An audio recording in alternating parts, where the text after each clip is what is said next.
दादाजी अपने पोते को छोटे छोटे व्यवहारों का असर समझाने की कोशिश कर रहे थे। अपने पोते को यह बताना चाहते थे कि लोग बहुत छोटी छोटी बातों पर बड़ा ध्यान देते हैं और उनका उन पर बहुत असर भी होता है। लेकिन पोता दादाजी की बात ठीक से समझ नहीं पा रहा था।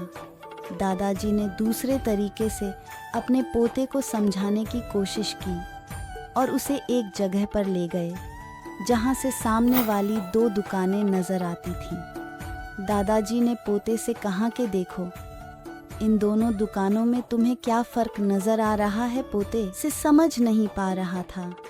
दादाजी ने दूसरे तरीके से अपने पोते को समझाने की कोशिश की और उसे एक जगह पर ले गए जहां से सामने वाली 2 दुकानें नजर आती थीं। दादाजी ने पोते से कहा कि देखो, इन दोनों दुकानों में तुम्हें क्या फर्क नजर आ रहा है? पोते वस्तु तोलते समय पहले तराजू में कम वस्तु रखता है, फिर थोड़ी थोड़ी बढ़ाता है। इससे सामने खड़े ग्राहक को लगता है कि वह उसे ज्यादा वस्तु दे रहा है, जबकि दूसरे दुकान का मालिक, जिसके पास कम ग्राहक है, वो वस्तु तोलते समय पहले ज्यादा वस्तु रखता है, फिर वजन बराबर करने के लिए उसमें से थोड़ी थोड़ी कम करता है, जिससे कस्टमर को लगता है कि वह उसे कम वस्तु दे रहा है। दोनों दुकानदार ग्राहक को बराबर वस्तुएं दे रहे हैं, लेकिन दोनों का तरीका अलग है। इसलिए दोनों को देखने का, दोनों को जज करने का, ग्राहकों का नज़रिया अलग अलग है। इसी तरह हमें अपने जीवन में भी लोगों से अच्छे से बात करनी चाहिए, उनसे अच्छे से मिलना चाहिए, हमें पसंद हो या ना हो। लेकिन अगर हम चेहरे पर स्माइल के साथ सबसे मिलेंगे तो उनका व्यवहार हमारी तरफ हमेशा अच्छा रहेगा और ज़रूरत के समय वह हमसे अच्छा बर्ताव करेंगे, हमारी मदद भी करेंगे। 26 साल पहले 17 साल की एक लड़की की शादी होती है। एक साल बाद वह एक लड़की को जन्म देती है और 4 साल बाद एक और लड़की को जन्म देती है।